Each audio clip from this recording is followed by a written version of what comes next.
সেখানেও কষ্ট পাবে। প্রভু ক্লাসে বলছিলেন আরতি সময় যে সেখানে বড় বড় কড়াই থাকবে, টকবক টকবক করে তেল ফুটবে, আর আপনি সেখানে সাঁতার কাটবেন, সুইমিং পুল। এবং সেখানে চ্যাপটা খুন্তি থাকবে না, একদম খোঁচা খুন্তি ঢুকাবেন আর এই পিঠ সেই পিঠ করবে। তাহলে কেন করব? তাই ভগবান কি বলছেন যে আমাকে অর্পণ করে তুমি যা খাবে কোনো পাপ নেই। পত্রম পুষ্পম ফলম তয়ম जो मे भक्ताय प्रयच्छति तद अहम भक्तिर्दश्नामि प्रियता आत्मा। রুটি ভগবান ভোগ লাগার সাথে খান। দেখুন সব ভক্তরা আছে, সব সেগুলো খায়, কত আনন্দে আছে। আপনি এই জগতে আনন্দ পাবেন এবং পরে জগতে আনন্দ পাবেন। যারা আগে খেত এখন খাই না, তাদেরকে জিজ্ঞেস করবেন যে বাবাজি আগে ভালো লাগতো না এখন ভালো লাগছে, কি বলবে? এখন ভালো লাগছে। তাই কোনোভাবে যেটা ভগবানকে অর্পণ করা যাবে না সেটা আমি খাবো না। আপনার একটা স্টেপ হয়ে গেল বৈকুণ্ঠ যাওয়ার, এবং আপনি ভগবানকে যাওয়ার জন্য আপনার টিকিট ফাইনাল হয়ে গেল। দ্বিতীয় পাপ কি? নেশা বর্জন। কোন রকমের নেশা করা যাবে না। কেন? কারণ নেশা ক্ষতি করে। একটা বাজারে যাবেন, কেউ চাল বিক্রি করছে, তার চালটা খুবই খারাপ। যদি জিজ্ঞেস করবেন যে ভাই তোমার চালটা কেমন, কি বলবে? আমার চাল এই বাজারে 1 নম্বর, তার থেকে শ্রেষ্ঠ চাল আর নেই, কিন্তু ওর চালটা 3rd ক্লাস। কিন্তু তাও বলবে, বলবে কি বলবে না? বিক্রি করার জন্য বলবে। কিন্তু যারা সিগারেট বিড়ি মদ তৈরি করছে তারা কি বলছে? আমার জিনিস খেলে তোমার ক্যান্সার হবে, তোমার লিভার ড্যামেজ হয়ে যাবে। শুধু মুখে বলছে? কি বলছে? লেখেও দিচ্ছে, সিগারেটের প্যাকেটে বিড়ি প্যাকেটে লিখে দিচ্ছে। শুধু লিখে দিচ্ছে না, ছবি দিয়ে দিচ্ছে যে এইভাবে তোমার ক্যান্সার হবে। যে তৈরি করছে সেই বলছে আমার জিনিসটা খুব খারাপ।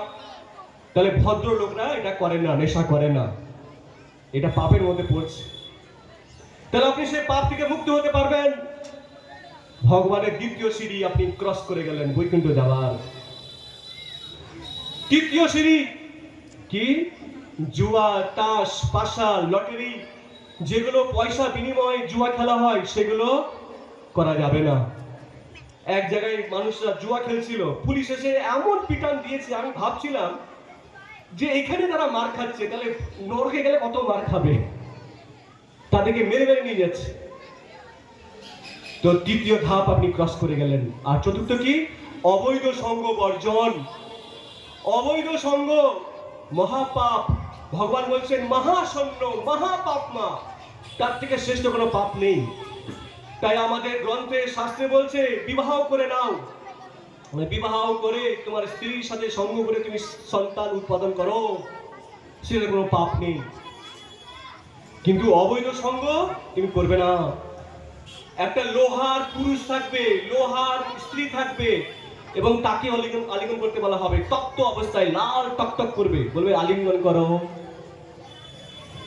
অবৈধ সঙ্গ মহাপাপ মা। তো এই 4টে পাপ কাজ যে বর্জন করেছে সেই বৈকুণ্ঠ শ্রীতে ও ধাপে যেতে পারবে, এবং সে ভগবানকে নিশ্চিত রূপে সে ভগবানকে পাবে।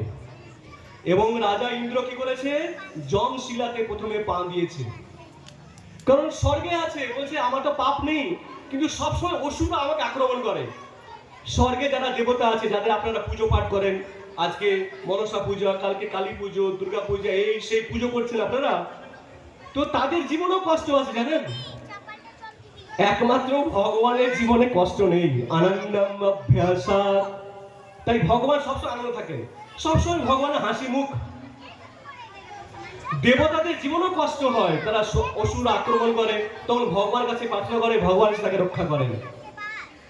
তো ইন্দ্র পা দিয়েছে, আপনারা পা দিবেন যখন পুরী ধামে যাবেন, সব পাপ নষ্ট হয়ে যাবে। কিন্তু ফেরার পথে আর পা দিবেন না। যদি আবার থেকে ওই যমশিলাতে পা দিয়ে দেন তাহলে কি হবে? আবার থেকে আপনার পাপ হয়ে যাবে, আবার পাপ নিয়ে বাড়ি আসবেন। এই জন্য ইন্দ্র গেছে, জগৎ দর্শন করেছে, আর বলছে হে জগন্নাথ। জগন্নাথের সামনে কি বলতে হয়? কি প্রার্থনা করতে হয় সেটা আমরা শিখবো। এখন ইন্দ্র কি বলছে, যে আমি আমার জীবনে অনেক ভুল করেছি, ক্ষমা করে দিন, আর ভুল করব না।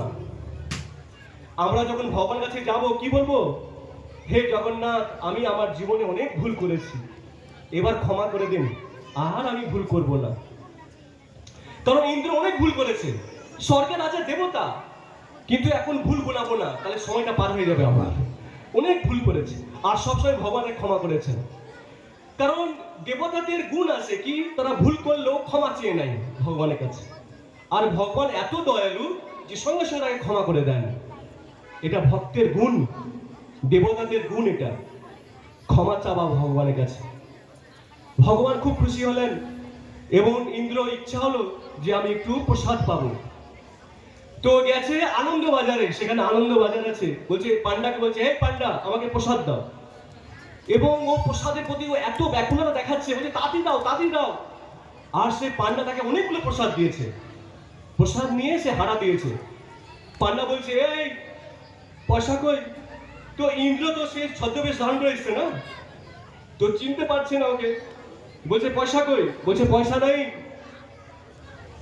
তো বলছে এরা তো পয়সা ছাড়বে না, স্বর্গে কোনো পয়সা লাগে না, সেখানে সবই চিন্তামণি, যা চাইবেন তাই পেয়ে যাবেন। কিন্তু ইন্দ্র পয়সা চাইছে, বলছে পয়সা নেই, তার পিছন দৌড় দিয়েছে। আর দৌড়াতে তখন ইন্দ্রের পিছনে গিয়েছে, আর সমুদ্রের তীরে তখন ইন্দ্র বলছে যে আর কোনো উপায় নাই, সে রাজবেশে তাকে দর্শন দিয়েছে। বলছে জানো আমি স্বর্গের রাজা ইন্দ্র। কি করে বুঝবো যে আমি স্বর্গের রাজা ইন্দ্র? আপনি আপনি বর দিন আমাকে। তখন ইন্দ্র তাকে বর দিলেন। কি বর? তুমি যেখানে চাইবে, যে কোনো সময় চাইবে, বৃষ্টি যদি চাও সঙ্গে সঙ্গে বৃষ্টি হয়ে যাবে। আর সেই সময় পুরী ধামে কোনো বৃষ্টি হতো না। তখন এই কথা শুনে সেই পান্ডা তার মালিক কাছে গিয়ে বলছে জানেন জানেন ওই ভদ্রলোকটা স্বর্গের রাজা ইন্দ্র ছিল। বলছে তাই? কি করে প্রমাণ, কি করে বিশ্বাস করব? বলছে দেখাচ্ছি। বলছে হে ইন্দ্র, আপনি আমাকে বর দিয়েছেন, তাহলে এখানে বৃষ্টি হোক। আর সঙ্গে সঙ্গে সে বৃষ্টি হতে শুরু করে দিয়েছে এবং সবাই অবাক হয়ে গেছে। সব পান্ডারা তাকে নিয়ে গেছে সেই স্থানে এবং সেই স্থানকে দেখে বলছে ও তাহলে এই স্থানই হচ্ছে স্বর্গ যাবার রাস্তা। এবং এর জন্য এখন সেই জায়গাটা স্বর্গদ্বার বলে বিখ্যাত। আপনারা যদি পুরী ধামে যাবেন, সেই স্বর্গদ্বার এখন দেখতে পাবেন, যেখান থেকে ইন্দ্র ঐরাবতে চড়ে স্বর্গে গেছিলেন। এবং তাকে সেখানে মানুষ মরে গেলে সেখানে পুরানো হয়। তারা মনে করে যে এখানে মানুষকে পুরালে সে স্বর্গে যাবে। তো দেবতারাও সেখানে আসছেন, তাই বলছেন কি দেবানাম আপি দুর্লভম, দেবতাদের যে দুর্লভ। বিভীষণ আসেন, ব্রহ্মা আসেন, লোককে সবাই কাতুর হয়ে যায় ভগবানকে দেখার জন্য, যে কখন ভগবানকে দেখব, কি করে ভগবানকে আমি সেবা করব। আমাদের কাছে এত সুযোগ, আমরা কেন সেবা করব না? অবশ্যই করব। তো সেই জগন্নাথের কথা বলা হচ্ছে কি সাক্ষাৎ বৈকুণ্ঠ রূপম তৎ ক্ষেত্রম পৃথিবীতলে ক্ষেত্রানামপি ক্ষেত্রম চ তীর্থানামপি যদ্বরম। বলছে যত তীর্থস্থান আছে সব থেকে শ্রেষ্ঠ তীর্থস্থান কোনটা? পুরী ধাম। আপনি হয়তো সব তীর্থ গেছেন, যদি পুরী ধাম না যান তাহলে আপনার তীর্থ কমপ্লিট হবে না, সেটা পূর্ণ হবে না, অপূর্ণ থেকে যাবে। আর যদি আপনি পুরী ধাম গিয়ে থাকেন তাহলে আপনার সমস্ত তীর্থ ভ্রমণ করা হয়ে গেছে। এত শ্রেষ্ঠ বলা হচ্ছে বৈকুণ্ঠ রূপম তার ধাম। সেই পুরুষোত্তম ধাম হচ্ছে বৈকুণ্ঠ স্বরূপ এবং সেই ধামে ভগবান আছেন। কিন্তু ভগবান কিভাবে আছেন, কোন ভাবকে ধারণ করে আছেন? সেটা হচ্ছে বৃন্দাবনের ভাব। কিন্তু সে তো কৃষ্ণ না, সেখানে কৃষ্ণ অবস্থান করছেন কিন্তু সবসময় ভাবছেন কার কথা? গোপীদের কথা ভাবছেন, গাভীদের কথা ভাবছেন, বাছুরদের কথা ভাবছেন, গোপ সখানের কথা ভাবছেন, বৃন্দাবনের ধুলি কথা ভাবছেন, গুল্ম লতার কথা ভাবছেন। এই জন্য ভগবান শ্রীকৃষ্ণের মুখটা এরকম হয়ে গেছে এবং সেই জগন্নাথকে আমরা দর্শন করছি। এবং জগন্নাথ কি হচ্ছেন?